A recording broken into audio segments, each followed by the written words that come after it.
So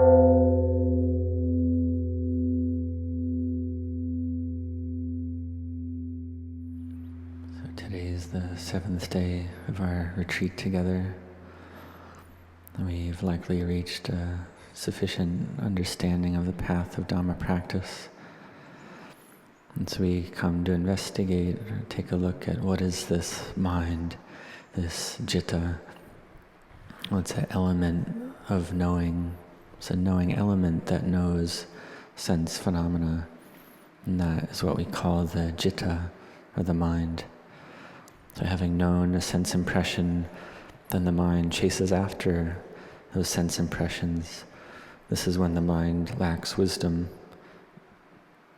So when the mind lacks mindfulness, lacks wisdom, it chases after moods and sense impressions, and we lack knowing. If there's a appealing mood, and the mind chases after that with attraction or liking. If there's a mood that's not pleasurable or painful, then the mind has aversion to it. And so the mind lacks intelligence. And based on these sense phenomena, the mind proliferates. And so it's been like this ever since we were little, ever since birth, since being a child. We receive a sense impression, and the mind receives a great many sense impressions from the world. Having been born into the world, there are these worldly dhammas that we receive all the time, continuously. There's gain, there's praise, there's fame, there's pleasure. These are worldly dhammas that the mind wants, that it likes, because they're pleasurable. But then each of those pleasurable worldly dhammas has its opposite. So there's loss, there's criticism, there's disrepute, there's pain. So they come as pairs like this.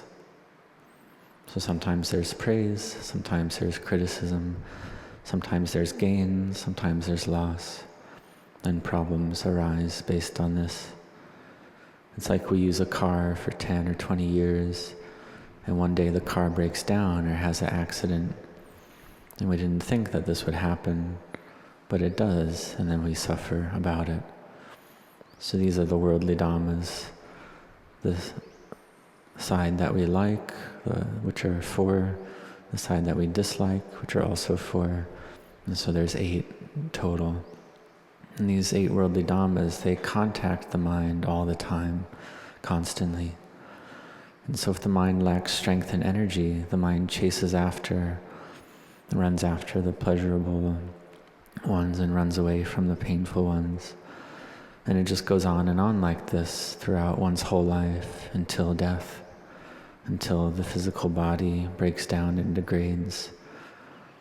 And then we take a look within a single day, the mind is born and dies, born and dies, born and dies with these worldly dhammas. It's a birth and death that occurs within the mind each day, many times. And so the Buddha taught us to train our minds. The well-trained mind brings happiness.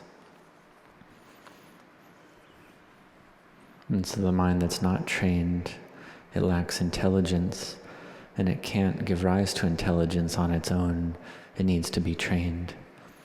Just like any kind of worldly skill or field of knowledge, one needs to train and practice in it. We study, we train to get the skill or get the knowledge. Like the monastics study for the first level monastic exam, second level, third level monastic exams, the Pali exams, to give rise to knowledge, to give rise to intelligence. And so in the same way, we train in our meditation object. So we train like this to give rise to knowledge, to give rise to intelligence, to give rise to wisdom. So we train the mind. And what do we train the mind with? Well, we have these 8 worldly dhammas, and the Buddha taught the Noble Eightfold Path. So it's a pair like this. So in the Noble Eightfold Path, we have the aspects related to virtue. There's right speech, right action, right livelihood. And so we engage in behavior that doesn't harm ourselves or others. In terms of right livelihood, we engage in a livelihood, a way of supporting ourselves that doesn't deceive others. We don't deceive for the sake of getting wealth for ourselves.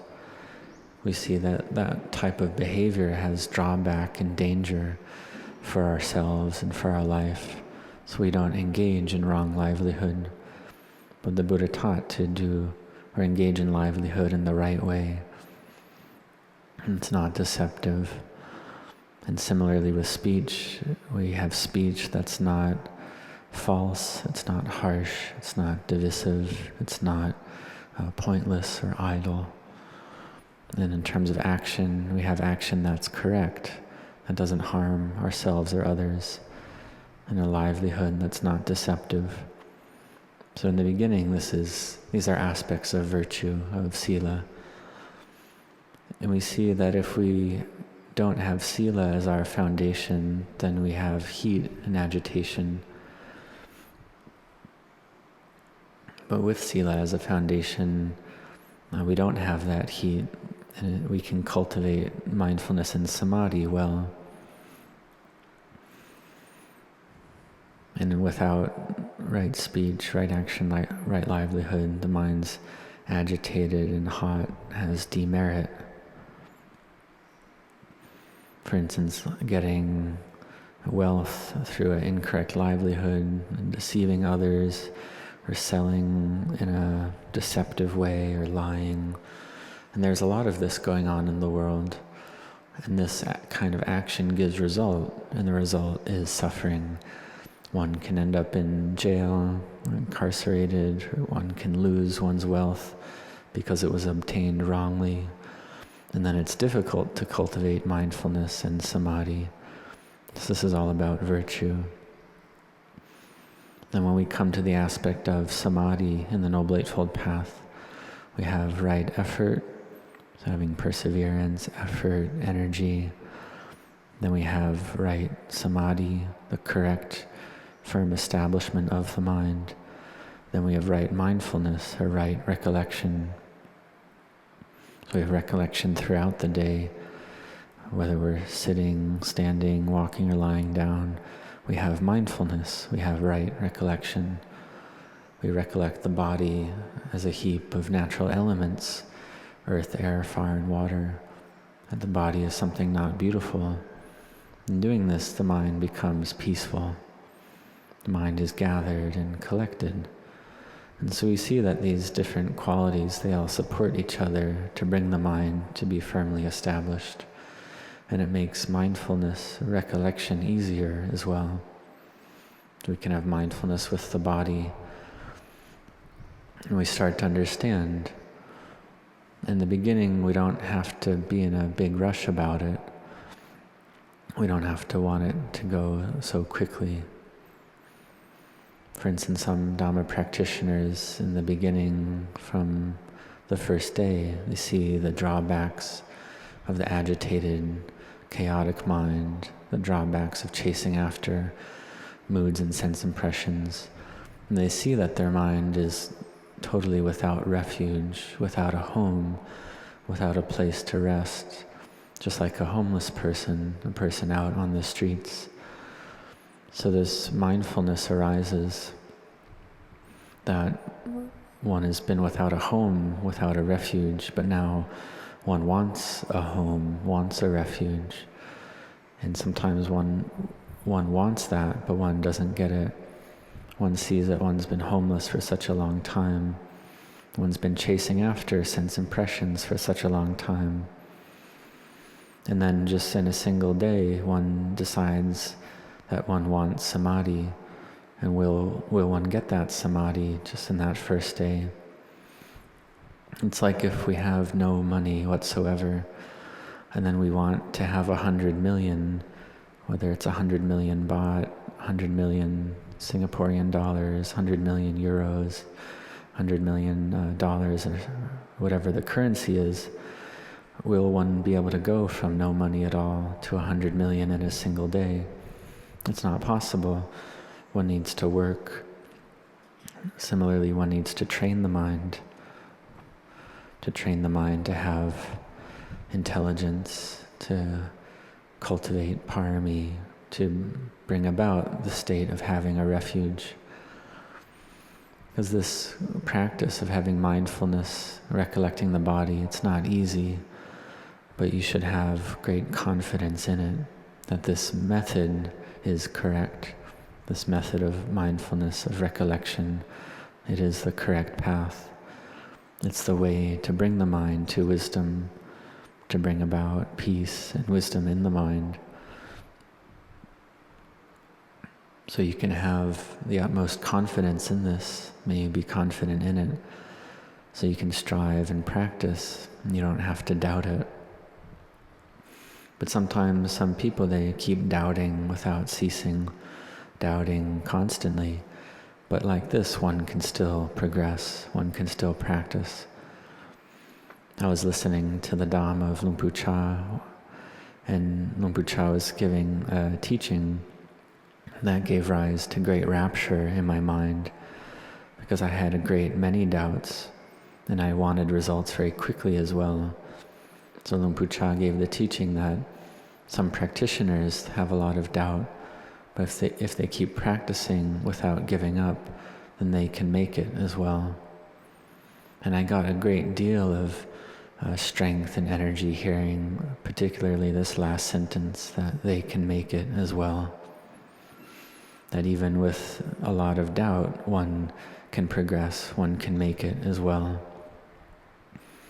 If I heard that having a lot of doubt made it so that one couldn't make it, I would feel very disheartened. But hearing that one with a lot of doubt, they can make it as well, I got great strength of heart. So we see that this strength of heart, motivation, energy of heart, is very important, because a lot of doubt can weaken our samadhi, make our mind agitated.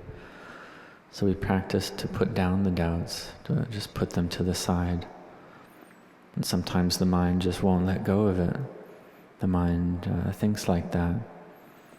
The mind tries to think of a way to progress quickly, to go quickly.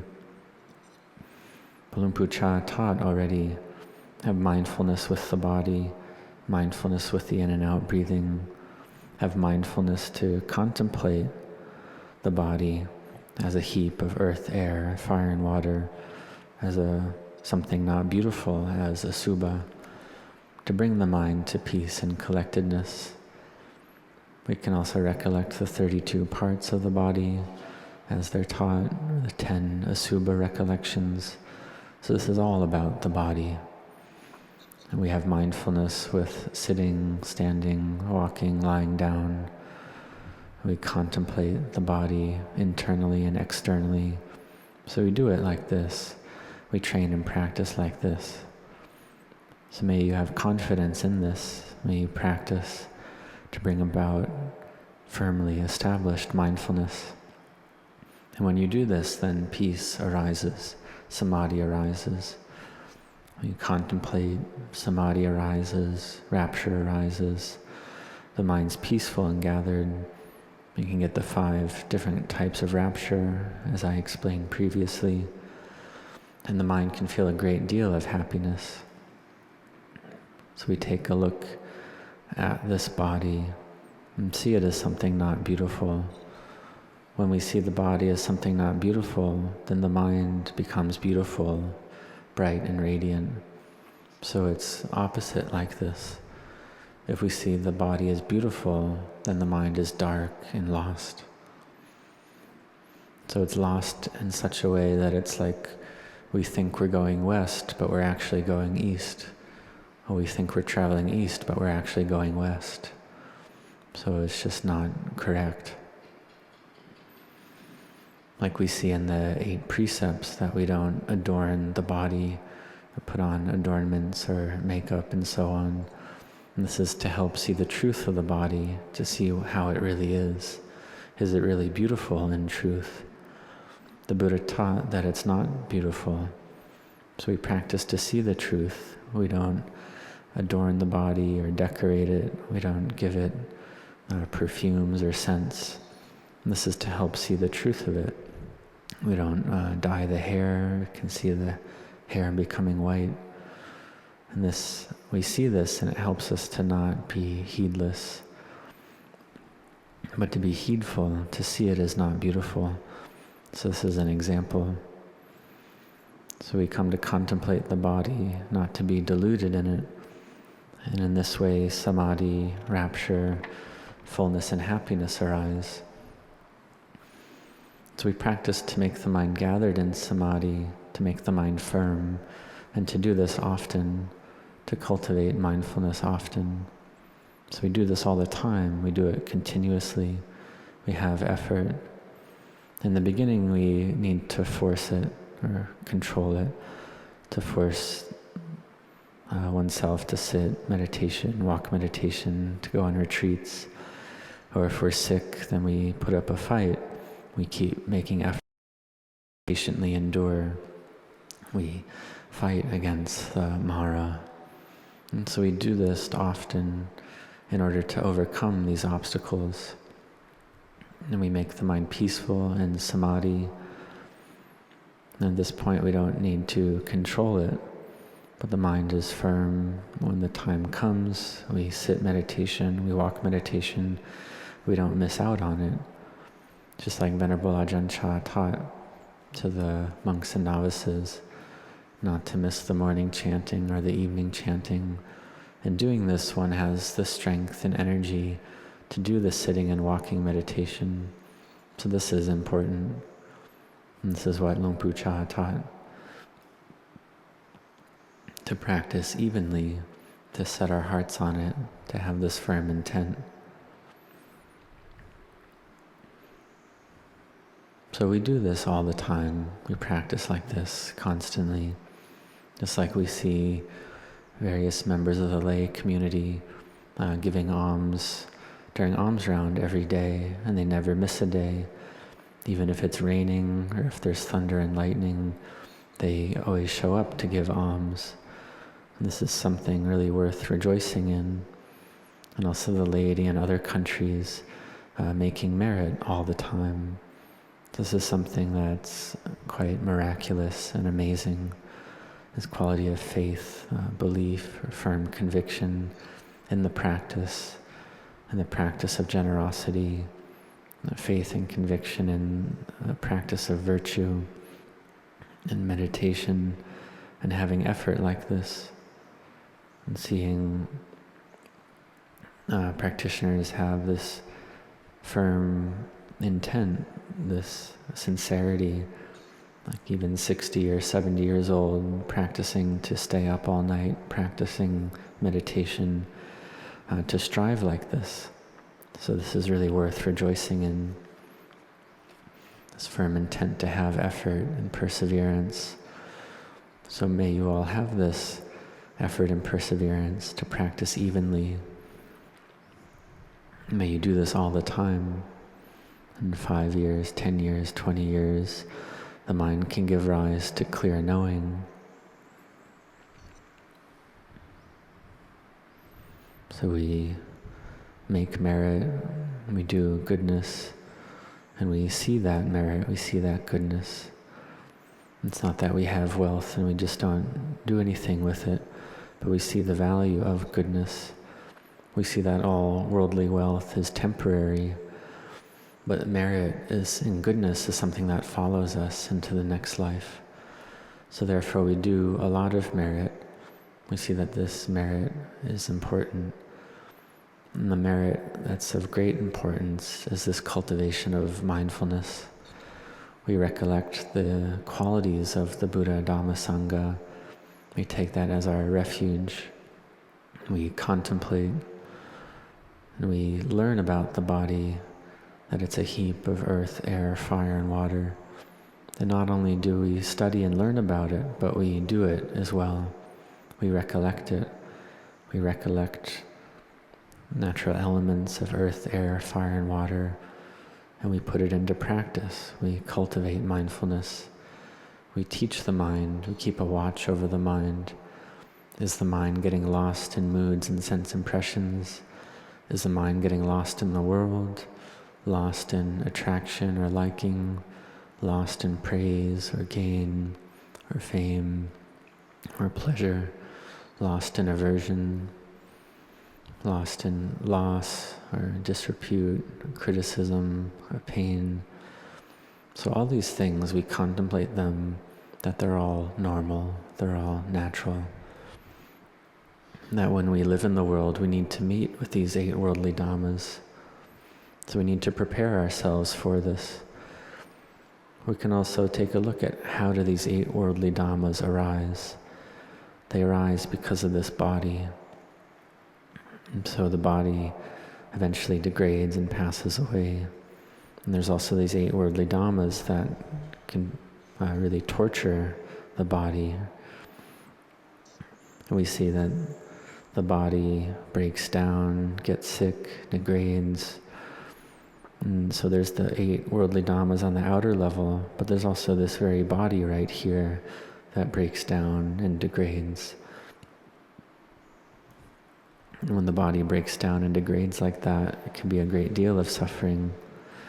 So we see that these aspects of pleasure and pain, the things we like, the things we don't like, they're right here. They're right here. And so firstly, we train the mind to have mindfulness.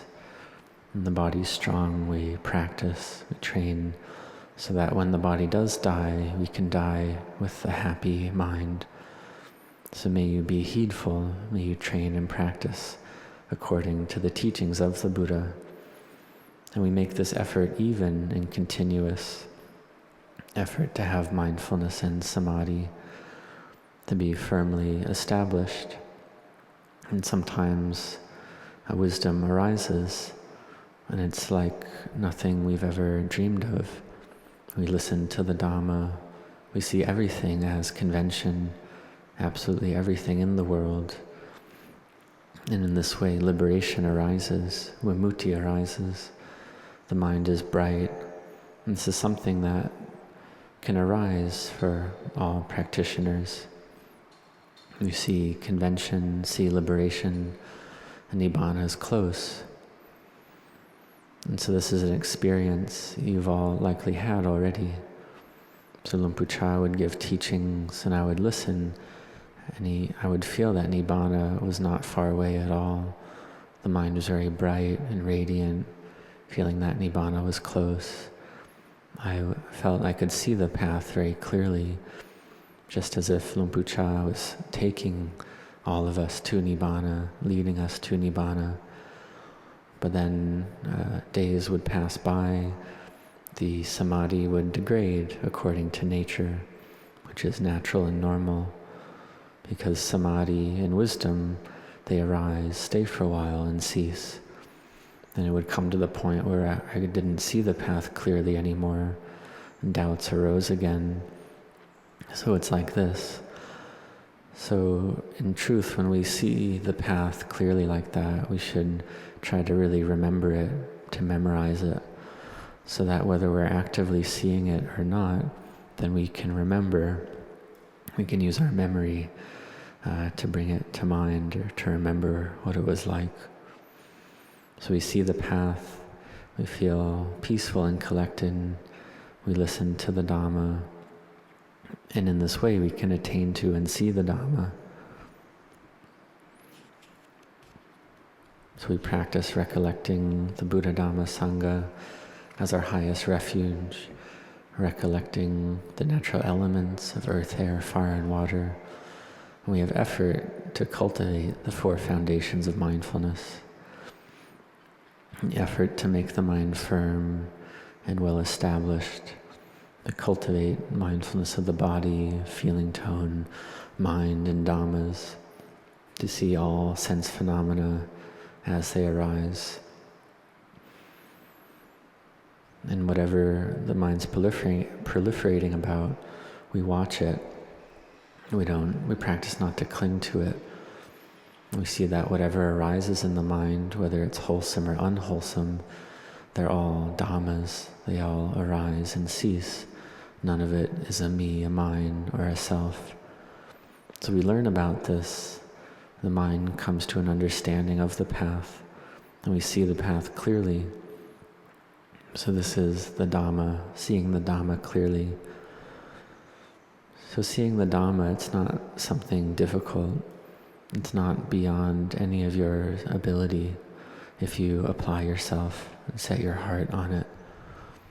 In this way you can bring about the destruction of ignorance. And firstly, we destroy the clinging to everything as self. The clinging to everything as me, mine, you and yours.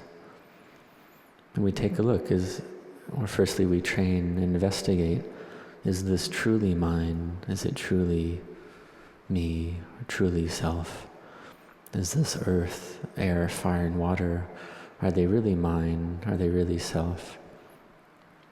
Are the thoughts and images, the various things that the mind comes up with and proliferates about, are all these mental arising self?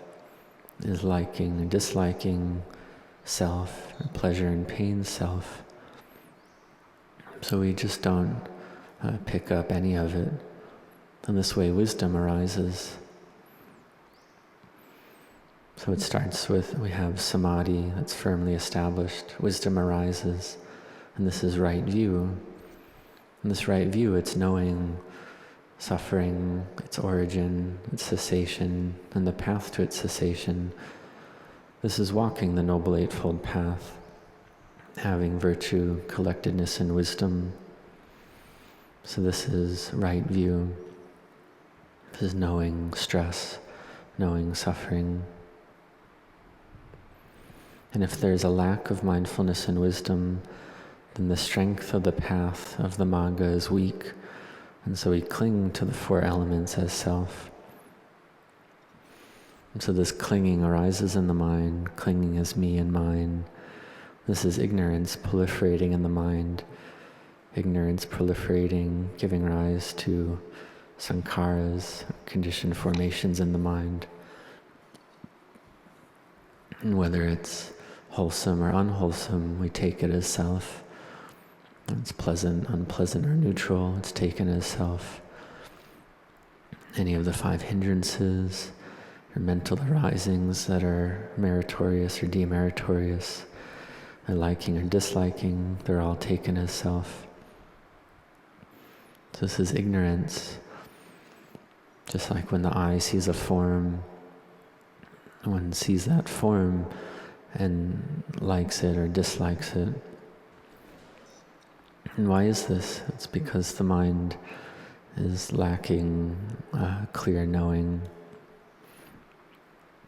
And the mind, once it hears these teachings or knows about it, the mind doesn't want or like unwholesome states. Before, when the mind didn't know about wholesome and unwholesome states, the mind would think unwholesome things all the time for many lifetimes. It would just think demeritorious or unwholesome thoughts just as a natural occurrence, or thoughts of harm or ill will, or attraction, aversion, greed. Then we learn about it and we don't like these thoughts anymore. Before we used to like them a lot. We liked them for a long time as well. But we didn't know about them. We didn't know that they were unwholesome. But so now when that proliferation arises, we don't like it anymore. We want to do goodness. We want all our thoughts to be wholesome and meritorious. And so this can be an obstacle, because we want nibbana, but these defilements, which are our old friends, they want to pull us in the other direction. The kilesas don't want us to go that way. The defilements say, oh, you want to go to nibbana, you don't want to suffer anymore, is that right? And then this ignorance, craving, and attachment proliferate in the mind. And so we see that all these thoughts, these unwholesome thoughts, they're painful, they lead to hell. So we don't like thoughts like that. But this is not the correct attitude. Venerable Ajahn Chah taught, why do you want to cling to it like that? It's just like when you eat a fruit, you throw out the seeds, or whatever animal it is, like pork or pig meat or pork, whatever bones there are, you just throw them out. You don't eat them. So unwholesome thoughts arise sometimes. You just throw them out. Just don't act on them. Don't speak based on them. Don't act based on them, because this would be against virtue. But simply abandon them through right effort. This is practicing the path. This is having right intention. And this right intention is the intention to not have sensuality, to not have self-torturing, not to get lost in torturing oneself. This is the way to exit out of attraction and aversion, liking and disliking. We see that it's no good, and we have the intent to abandon that, and that's wisdom. So we practice sila, samadhi, panya, virtue, collectedness, wisdom, in order to achieve victory over the defilements in the mind, in order to escape from the 8 worldly dhammas. And so we practice every day, and this increases our strength of mind. It gets higher and higher. The mind gets more confident on the Dhamma path. So we cultivate samadhi. We can get upajjhara, or neighborhood samadhi. The body and mind feel light and at ease. Whether it's day or night, we feel this ease and brightness. The mind can feel very relaxed and happy. In the beginning, it can feel quite torturous. But we try to cultivate samadhi and wisdom. When the samadhi is low or not much, then the wisdom doesn't arise. And so what should we do in this case? Well, patiently endure, have khanti, have patience, have endurance, be well established in the 5 or 8 precepts, and patiently endure a lot, patiently endure often. Because this patient endurance, it's the wealth of Dhamma practitioners. It's the best wealth. And we realize the end of suffering through patient endurance and effort. So in the beginning, we patiently endure, and we have effort as well. And this leads to the end of suffering. Sometimes there's samadhi, sometimes there's mindfulness, sometimes there's wisdom, and sometimes there's no samadhi, no mindfulness, and no wisdom. But what we do is we patiently endure, and we keep making effort. We patiently endure, and we do the practice. So we make virtue well established, and in this way samadhi increases bit by bit. And we reach the point where meditation becomes fun and enjoyable. We have mindfulness, and we're not bored of it or weary of it. We listen to Dhamma, we feel rapture and happiness. This is when the practice feels easy. But before it's easy, then we patiently endure, and we just keep doing it. We don't give up. It's just like someone who has great wealth. In order to get that great wealth, they need to patiently endure and keep making effort to wake up early, to go to bed late, to do their work, to work a lot or work often, to be firmly established in that. And they need to use mindfulness and wisdom as well. And they need to have merit and parami as well. So all these qualities support each other. Dhamma practice is the same way. Firstly, we need patient endurance, and we keep training the mind. And in the end, wisdom is able to arise bit by bit. So we have virtue, we have mindfulness, and we train to put things down, to let go. So whatever we take as self, as me, it's mine, it's me, it's mine, we train the mind, oh, it's not me, it's not mine, it's not me, it's not mine. And then the mind gets diluted and lost. And we train the mind to give rise to knowing, clear knowing, clear knowing. And we see that it's not self, that it's all not me or mine, you or yours, that all objects, everything in the world, it's all just these natural elements, and that it all arises and ceases. All beings are born and then die. So it all changes like this. So when the mind sees clearly like this, then the mind reaches a turning point. The mind changes. The number of births becomes fewer. So may you do this, may you practice without ceasing. Don't give up, but keep making effort. In the end, samadhi arises. These factors of applied mind, or applied attention, sustained attention, rapture, happiness, one-pointedness arise. The mind is strong, has energy, and sees the Dhamma clearly. The mind becomes above the world, lokutara. And this is something all of you are able to do. And this is what the Buddha taught, that we're all capable of this. So may you practice virtue, collectedness, and wisdom, cultivate right view, right intention, all the factors of the Noble Eightfold Path, until virtue, collectedness, and wisdom gather together. The Noble Eightfold Path gathers together and overcomes the mind that's lost in the 8 worldly winds. In this way, the mind goes above and beyond the world to lokutara. So may you have effort and perseverance in this. May you not give up. So today is the 7th day of our retreat together. May you all succeed in your practice, and may you all grow in blessings.